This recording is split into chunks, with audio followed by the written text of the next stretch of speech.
Hi, everyone, and welcome to Conversations, a Women's Congress for Future Generations project. Today we have Akilah Sanders-Reed, who works with the Power Shift Network.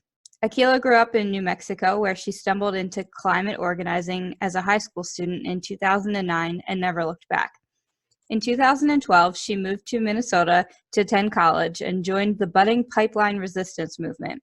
She now works with the Power Shift Network as their pipeline resistance organizer, focusing on stopping Line 3 tar sands oil pipeline and supporting young people to leverage their vision and creativity and collective power to fight for a just and sustainable future. Hi, Akilah.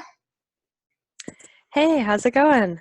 It's going well. We're so excited to have you today. So we just would love to hear a little bit about your current work and how you got started, but can you, I guess, just start out with letting us know how you got started with the Power Shift Network? Sure. So I joined the small organization, the Power Shift Network, back in 2016 when I graduated from college. And I applied for the job and got involved because I had been involved as a student organizer in the work to stop the expansion of some large tar sands oil pipelines that run through northern Minnesota. And I had felt really, really compelled by that struggle and the work that was going on to stop these pipelines, because taking on the fossil fuel industry by stopping these kinds of expansion projects and these long-term investments in fossil fuels feels like one of the most direct and tangible ways of taking on the climate crisis at the scale that we need to. And it's also a really direct way of confronting the industry, the fossil fuel industry, that has profited off of and exploited communities of color since its inception. And so being able to take a stand on multiple issues and to be able to, again, confront the climate crisis at the scale that I feel we need to, and make what feel to me like obvious logical decisions, like not building enormous new fossil fuel projects, felt like the best place to be putting my efforts, especially since there were such big and impactful fights happening right on my back doorstep once I moved to Minnesota. And so I had been involved in a number of different organizing projects in Minnesota, including some early public hearing organizing and rallies around an early expansion of one of their pipelines that Enbridge Energy was doing, and then a big project called the Enbridge Tar Sands Resistance Tour, where a whole bunch of organizers and people from communities impacted by Enbridge pipeline oil spills and Enbridge in general did a speaking tour all across the Midwest. And so I was a part of just helping to put some of the logistics for that together and support the team that was working on that. And so got to know folks at the Power Shift Network and throughout the community of pipeline resistance work through that experience. And so when I was graduating from college, I knew that I wanted to keep working on pipeline resistance organizing. I had known that fighting for climate justice was what I wanted to do with my life's energy since I was in high school. And so when there was a job opening at the Power Shift Network to do exactly that,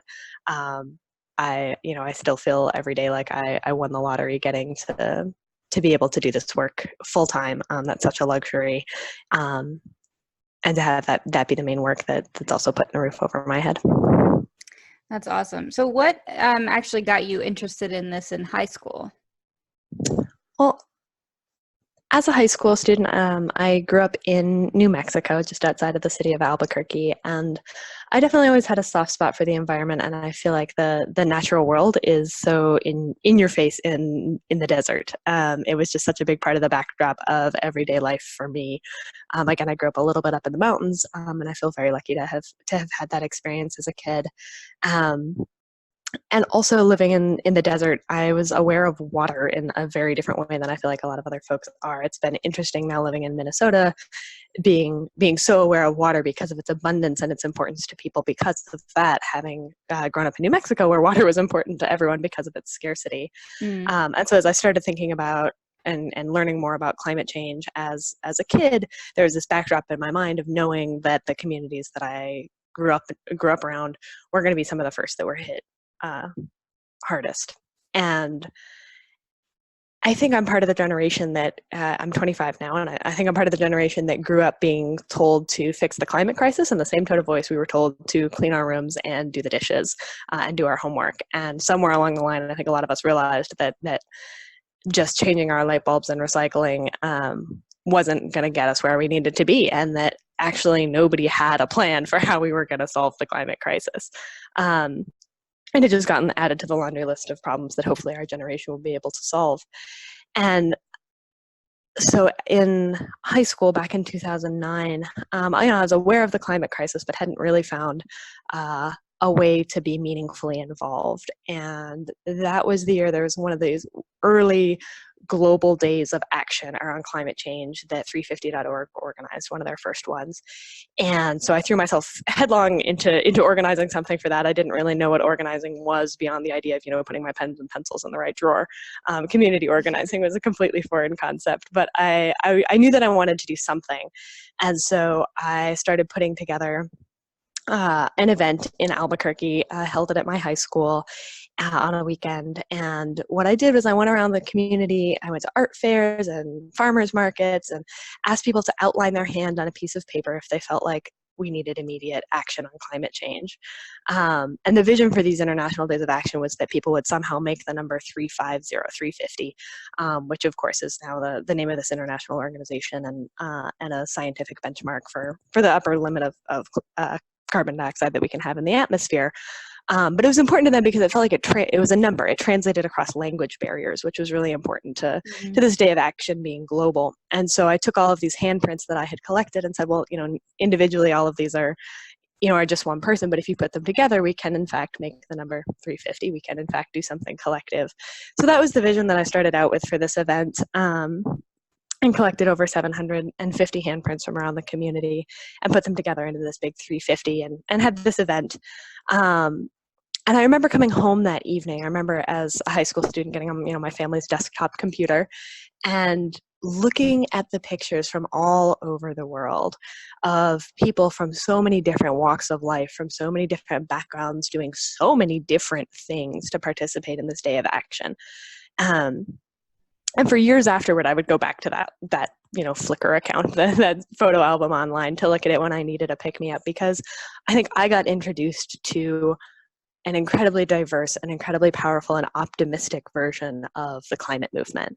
And it actually took me a while to realize that's not the climate movement that a lot of people get to know, especially in the United States, where the climate movement is often predominantly white and very policy focused and can often be really exclusive, especially to young people and to communities of color. And that just wasn't the introduction I got to the climate movement. And the introduction I got inspired me so much. And so I started getting involved in other local organizations that I had met through putting this event together, and stayed involved in various climate justice and environmental organizing in New Mexico for the rest of my time in high school. And like I said, by the time I was looking at colleges and eventually decided to move up to Minnesota, I knew that that being a part of the movement for climate justice was what I wanted to do with my energy in life. That's great. And I know that you were also involved in some of the climate lawsuit movement that has been happening. Can you tell us a little bit about that? Sure. So one of the things I did as a high school student was got involved with a group called Kids versus Global Warming, which is now called I Matter. And one of the projects they were working on was a partnership with a group called Our Children's Trust. And Our Children's Trust was putting together lawsuits or legal petitions in all 50 states across the country and looking for young people who wanted to be a part of that to make the legal argument that young people were going to suffer specific individual impacts from the climate crisis as a result of the government's lack of action and their abdication of their responsibility to protect resources that fall under what's called the public trust. So these are resources, often this kind of legal argument is used around water. So water being a public trust that the government needs to protect and hold in trust for future generations to ensure that it's still there. And so the argument that was being made was that the atmosphere should be considered a public trust. This seems pretty intuitive to me. It seemed intuitive back then, but nobody had done that before.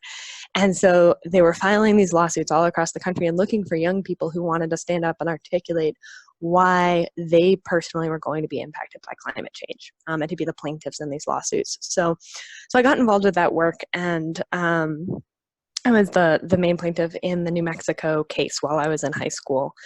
And that was a really interesting experience. And I learned a handful of different lessons, I think, from that. One being, it's a different way of thinking about telling the story of the climate crisis when people are forced to look at it through one individual person's story.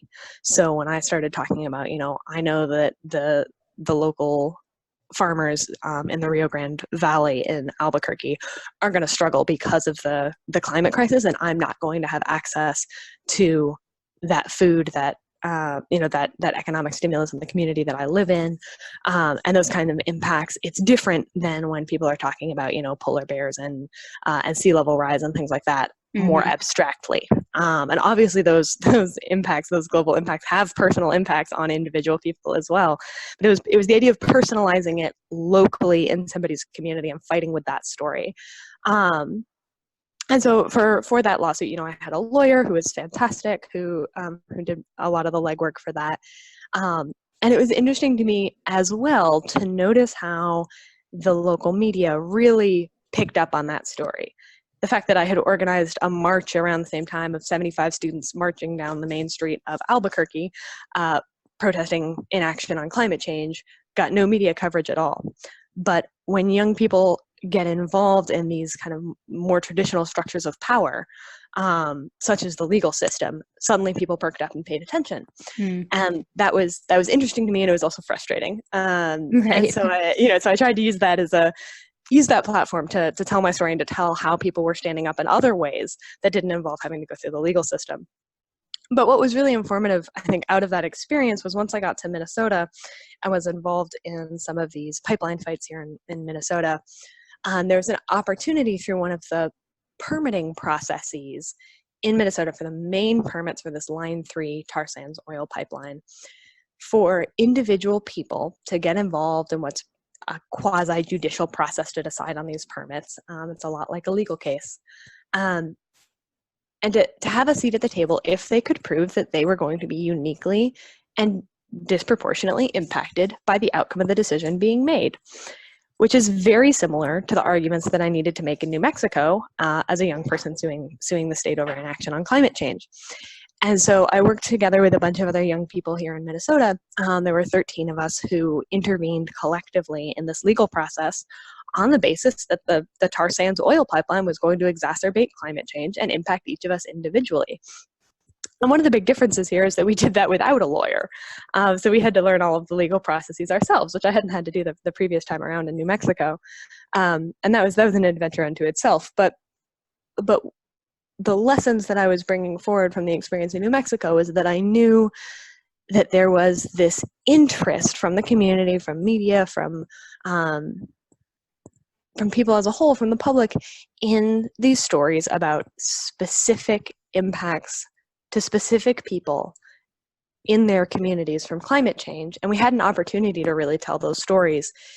And we had this opportunity to use that platform to lift up all of the other incredible youth organizing and climate justice work and community organizing that was happening around this pipeline.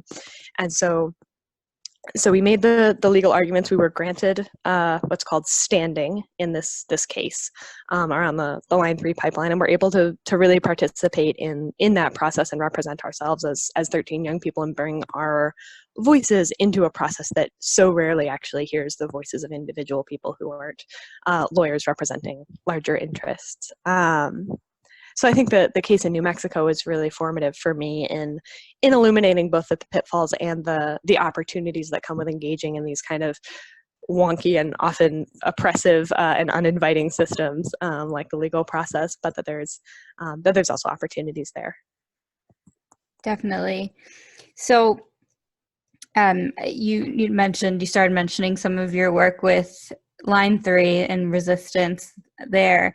Can you give us an update on what's happening with Line 3 right now in Minnesota? For sure. So for folks who aren't familiar with it, the Line 3 tar sands oil pipeline is a proposed pipeline similar in size to Keystone XL. It would transport at least 760,000 barrels of tar sands oil a day from Alberta, Canada, where the tar sands are extracted, down through Canada, across northern Minnesota to Superior, Wisconsin. And then that oil would be put on other pipelines, and most of it would be headed for the coasts for export. Much of it running down south toward the Gulf. And tar sands oil is different than conventional crude oil because it is this thick, gooey tar. It's right in the name. And the process of extracting this stuff, it's the worst kind of oil out there. It's the toughest to extract, it's the dirtiest. And so getting it actually out of the ground and then sending it through a pipeline and then refining it takes so much extra energy that the tar sands oil is up to 37% more carbon intensive than conventional oil. So not only is this a huge fossil fuel expansion project, but it's expanding the worst kind of oil when it comes to our climate. And this oil, in order to put it through a pipeline, gets mixed with a bunch of chemicals that are basically paint thinners. It's carcinogens like benzene and things like that, in order to get this thick, gooey stuff to move through a pipe. And so when it spills, and it's always a matter of when, not if, we know that all pipelines leak. So when this stuff spills, it's much, much harder to clean up, especially if it gets into water. And Enbridge Energy, the largest pipeline company in North America that's proposing this project, has routed their pipeline, their proposed route, right through some of the most pristine waters in Minnesota, through some of the last remaining wild rice stands in the world, and across the headwaters of the Mississippi River twice. So the likelihood that a spill would happen in water is really high, or that it would get to water really quickly. And when it spills into water, it's incredibly difficult to clean up. Those paint thinner chemicals go up into the air and into the surrounding communities, and that really thick, gooey oil sinks to the bottom of the water, or is suspended in the water, which makes it really difficult to clean up. We think about disasters like the BP oil spill down in the Gulf and how hard that was to clean up, and that oil remained on the surface. That's the kind of oil spills that we at least have some experience trying to clean up, with skimming and booms, and everybody has seen those pictures. But this is a whole different beast. So that's the Line 3 tar sands oil pipeline, and it runs through. The route runs through the 1854 and 1855 treaty territory of the Anishinaabe people. And the wild rice in northern Minnesota is also central, not only to the culture and spirituality of Anishinaabe people, but to their sense of identity as well. So there's been a lot of leadership on this particular struggle from the Anishinaabe in northern Minnesota.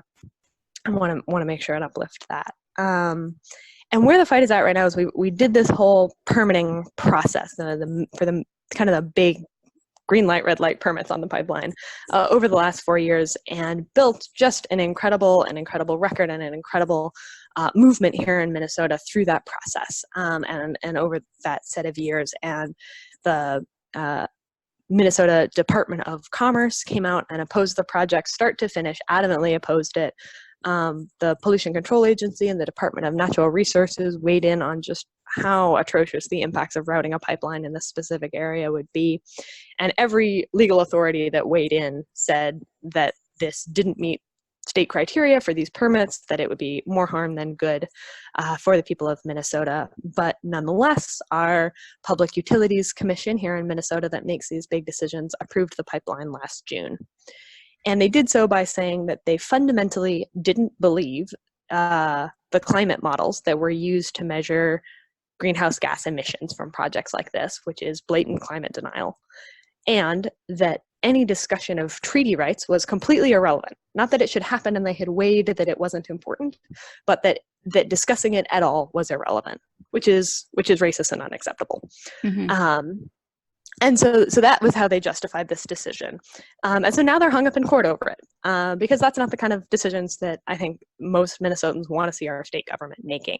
Right. And so they made these decisions last June, and this group of young people, the youth climate interveners that I talked about, we did team up with with the University of Minnesota's Energy and Environment Legal Clinic, So we do now have legal representation. The Court of Appeals is a whole different ballgame than what we'd been playing before. So we're really grateful to have been able to partner with them. And we're involved in lawsuits over some of these permits. And there's a number of other groups, including multiple tribal nations and environmental groups like the Sierra Club and Friends of the Headwaters, as well as Honor the Earth, in some of this litigation. And litigation moves really slowly, so that's been chugging its way through the court process. But we just actually had, about a month and a half ago, one of the first decisions from those court cases, and it was a court case challenging the environmental review for the project. So not even the permits themselves, but saying that the review for this project was insufficient. And the court agreed. They said the environmental review didn't look at the impacts of an oil spill from the Line 3 pipeline in the Lake Superior watershed. Which again, to me, it's pretty intuitive that if you're running 760,000 barrels of tar sands oil every day through the Lake Superior watershed, we should probably figure out the impacts of a spill, because we know these spills happen. So that was a really big victory. That was really cool to see that happen, to see the court agree with the people and with the science. So now the government is having to go back and redo parts of the environmental review for this project, and there's still multiple other court cases and multiple decisions to go. Unfortunately, Enbridge wants to paint a picture of absolute certainty that this pipeline is going to be built. So they've been pushing ahead despite the legal challenges to their main permits, and doing all kinds of pre-construction in northern Minnesota. And pre-construction is a legal term that distinguishes early stages of construction from later stages of construction. To any ordinary person, it looks like construction to me. So they've been doing early tree clearing, they've been doing boring for core samples along riverbanks to figure out what they're going to need to do in order to cross those rivers and water bodies. They've been moving pipe around northern Minnesota, driving these enormous truckloads over small country roads, moving pipe from one storage yard to another, which is really intimidating to folks who live along the pipeline route, and other things like that, bringing more and more pipe into Minnesota from their manufacturers and stacking it up basically in people's backyards. And so they're moving ahead with those activities to paint this picture of certainty that this pipeline is going to be built, even though we know that it's not. That we want to see this stopped through the Court of Appeals here in Minnesota. And there's also a few that don't have all of their permits. The Pollution Control Agency still has a number of water crossing permits specifically that they were going to be looking at this summer, but as a result of this court decision, kind of overturning the environmental review that's happened so far, they're now holding off and waiting to watch how some of that plays out before restarting some of these permitting processes. So there's not even a schedule for when Enbridge may be getting these permits, and hopefully those permits get denied. And so we know that the Pollution Control Agency here in Minnesota has a lot of power to stop this pipeline. If they look at the science, they look at the water impacts, they look at the climate, and that Enbridge is pushing ahead despite not having those permits. And so in response, people have been organizing. People are organizing in their communities. They're organizing educational events about Line 3 to bring more people into awareness about what this big foreign company is trying to pull over on us here in Minnesota. Organizing in the streets. There's been a number of big rallies, marches, protests that have helped move decision makers and political folks, as well as our community members, into thinking about this pipeline and knowing the real impacts that it's going to have on our communities. There's these legal processes, and there's people taking direct action to hold off some of this this so-called pre-construction. So I know we've got a big event coming up in late September that folks are excited about working on. It's still kind of in the planning at this point, and I'm honestly optimistic about just the amount of people power that's been built around this project, and watching Enbridge lose ground as we continue building. Yeah. So, I mean, you do so much work on Line 3, and because it touches so many different communities, and there's so much that goes into your research of the legal process just to keep up with this. So can you tell us a little bit about like what your daily work kind of looks like with the PowerShift network, just to give an idea of people who are interested in this field, what it looks like to be you in a average day? Sure. Well, I'm not sure there's any such thing as an average day. Exactly. Something new all the time. I definitely made the choice that the way that I wanted to be able to show up for the Line 3 fight was through supporting this group of young people through this legal process for the first kind of 2 years that I was involved in this, kind of through 2017 and 2018. So during that time, there was a whole lot more reading and legal work than I'm doing now. So it's been an interesting shift. But honestly, I think a lot of what it feels like my day-to-day work comes down to is building community. And I'm,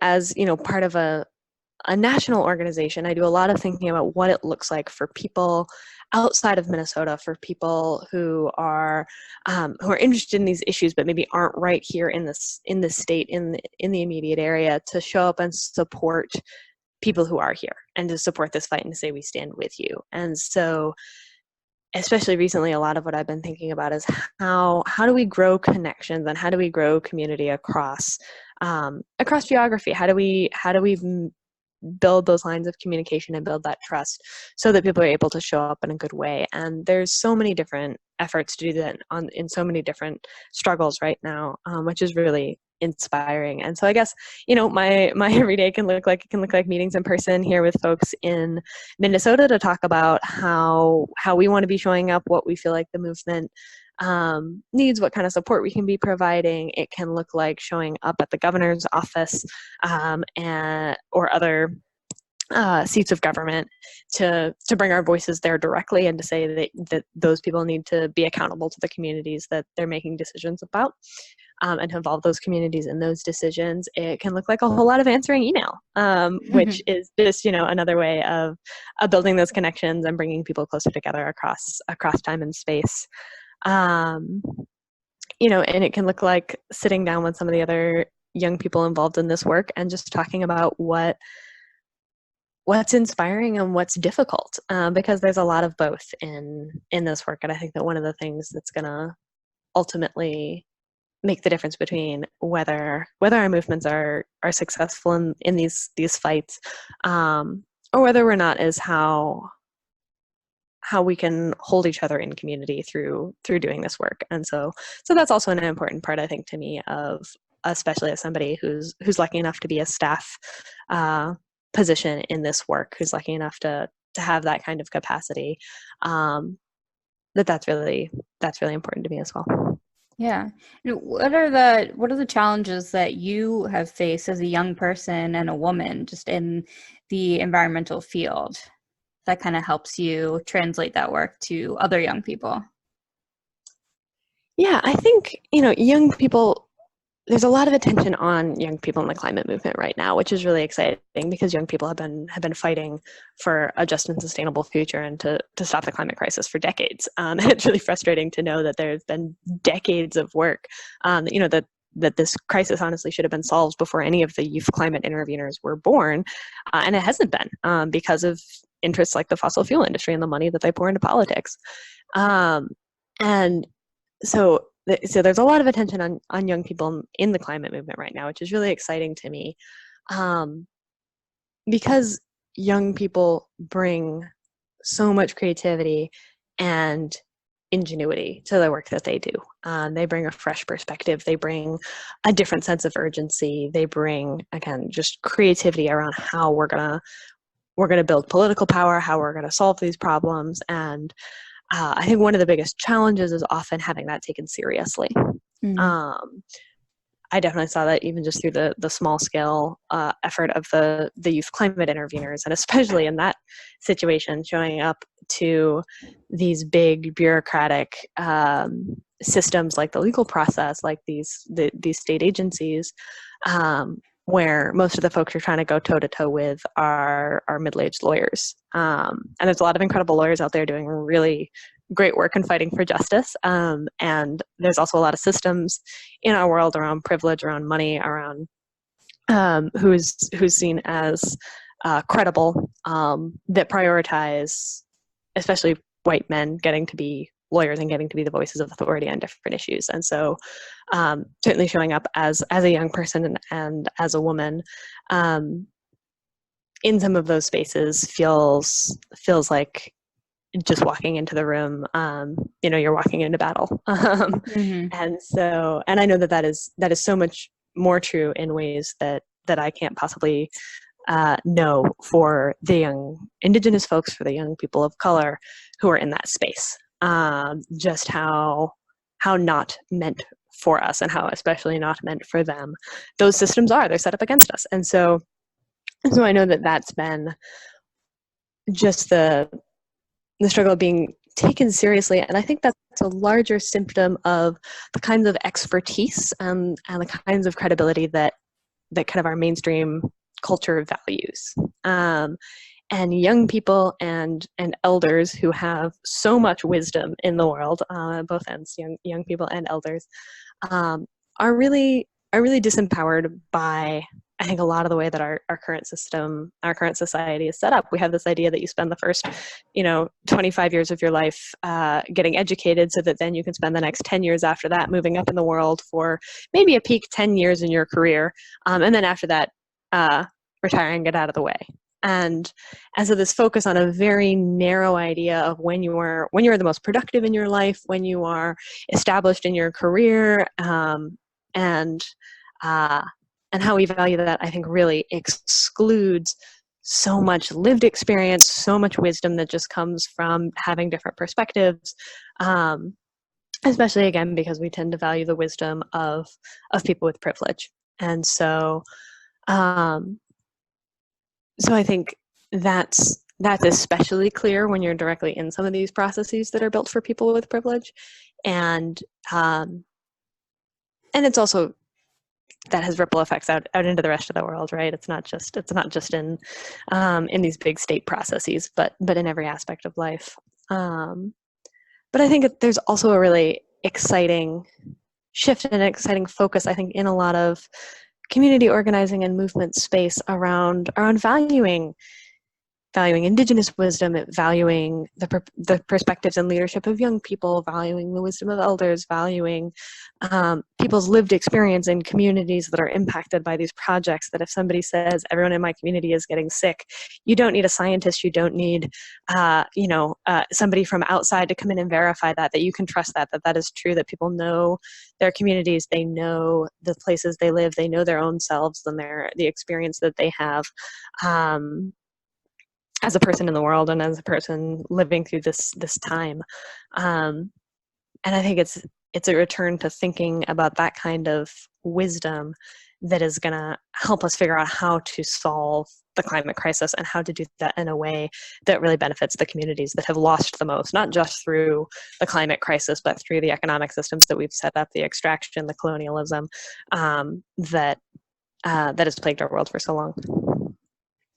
What advice do you have for other young people who are looking to make an impact? Oh, that's a big question. I think the biggest piece of advice I have is to just take whatever first step you see, and then take the next step after that. When I got involved as a high school student back in 2009, I didn't have any idea that I was going to end up fighting pipelines. I didn't know I didn't know what organizing was. I didn't, I hadn't read any books. I hadn't done any trainings. And I think that's, the more I talk to more and more people in the movement, that's true of just about everybody. So there isn't one kind of person who gets to be in this struggle. There isn't a specific training that you need or specific qualifications in order to be a part of organizing, to be a part of the movement, to be a part of fighting for a future that you believe in. And so I think often our biggest barriers are the ones that we kind of put there ourselves, thinking, that we don't have what it takes. And there really aren't any specific qualifications other than, I think, showing up and being willing to throw down, and also being willing to listen.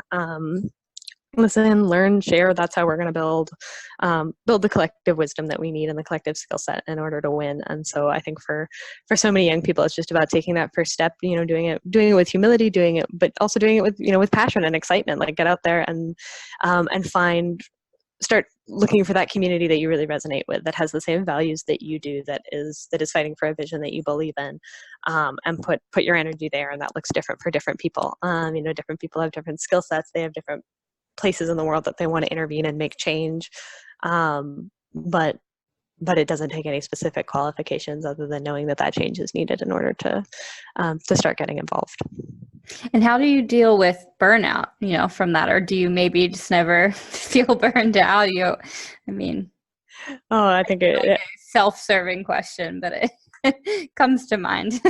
I think everybody gets burnt out, and I think it looks different for different people. I think at least I have struggled with thinking about, like, that burnout might look different for me than it looks for some of my coworkers or some of my friends, and how I feel in my body, and how, what my energy feels like, and what that looks like, and what it's going to take to overcome that is going to look different for different people. So I think it's being aware of it, and also knowing that, like, there doesn't need to be shame associated with feeling burnt out. You can love this work and be in it and be committed to it and still get burnt out. And it doesn't make you a lesser person for that. Everybody gets burnt out no matter what you're doing. And it's heavy work. It is heavy work. And there's a lot of loss that comes with it. And honestly, a lot of loss that our generation is going to see. And I hear people talk about wanting to fight climate change for their kids. And at this point, I'm kind of turning around and saying, I want to fight climate change for my mom, because she's going to be on this planet to watch some of the worst impacts if we don't do anything, if we don't take the steps that we need to. And I don't want that to be her last decade on the planet is watching things get so much worse. That's not what I want for her. So I love that so much. I think the same way, but I love that phrase. I want to fight climate change for my mom. That's great. I'm going to quote that a lot. Great. I think there's like this kind of like sense of, you can always fight for the next generation. We've been fighting for the next generation for 40, 50 years. It's really easy for that to be a constantly moving horizon. But you were asking about burnout, and I think, that was all just to say that there is going to be a lot of loss, and it is difficult work. And I think some of what fighting burnout, or just handling it, I think, because burnout is going to happen. It's not a failure to be burnt out. So some of what managing burnout looks like is thinking about pacing myself, to think about, when there are sprints in the work that I need to be doing, and when I can take my foot off the pedal a little bit and coast a little bit more, and let my energy refuel. And thinking about what is important to me, and why I am doing this work, and connecting with those things. So what is it that I am trying to protect? What is it that I care about? And staying grounded in those things, and also staying grounded in the things that bring us joy, because the world isn't going to be worth protecting if there isn't joy left in it. And there's always going to be so much joy in the world that is worth fighting for and worth protecting. And, for many, many years, I've had a map of the world over my desk, because it serves as a very tangible reminder to me that if you took an area the size of average city block and put it anywhere on that map, there is so much incredible stuff happening within just that amount of space, whether that's in a populated area where there are people who are, cooking and dancing and singing and loving their friends and loving their family, or whether it's in an area that isn't populated, where there are so many different beautiful parts of ecology and the environment that are there, so many different species, so many different pieces of just natural ingenuity in different ecosystems that's there, or whether it's somebody reading a book to their kid, or whether it's somebody who just figured out some physics concept that they were trying to wrap their mind around, or whether it's someone who's writing or doing anything else in the world. There's just so much that is always going to be worth fighting for. And we have to take it in turns. Like I said, we have to pace ourselves. We have to think about what's showing up for the long haul for these struggles looks like. But to hold that in our hearts as we go. And in the kind of a similar way, I also have recently been really into thinking about movement history, looking back at other struggles that have also had to endure over the long haul, that have also had to overcome, the barriers of just having a lot of people working together, that have had to manage working against oppressive systems and also having to exist within them at the same time. And I feel like that's something that, that kind of history doesn't get taught in our schools. That kind of history doesn't come up unless you look for it. So I feel like it's a big blind spot of mine personally. It's something that I don't know as much about as I would like to. And I get so much energy and so much reassurance from looking at other struggles for justice over the course of human existence, both in this country and other places. And that's a learning process that I want to commit a lot more to, in the coming months and years, because there's so much there. And those of us in the struggles that we're a part of right now are standing on the shoulders of the people who are a part of those other previous struggles for justice. And there's a lot we can learn from that. Yeah, that's very true. There's a lot there to think about. Well, before we wrap up, were there any questions that I didn't ask but you were hoping I would? I don't think so. This has been a great conversation. Thank you so much for having me on. Yeah, well, thanks for making time for us today. We know that you're very busy. We appreciate and just really value all the work that you're doing in Minnesota and beyond. And we're just looking forward to following your work in the movement. And yeah, have a great rest of your day, Akilah. Great. Thanks so much, Kayla. Bye.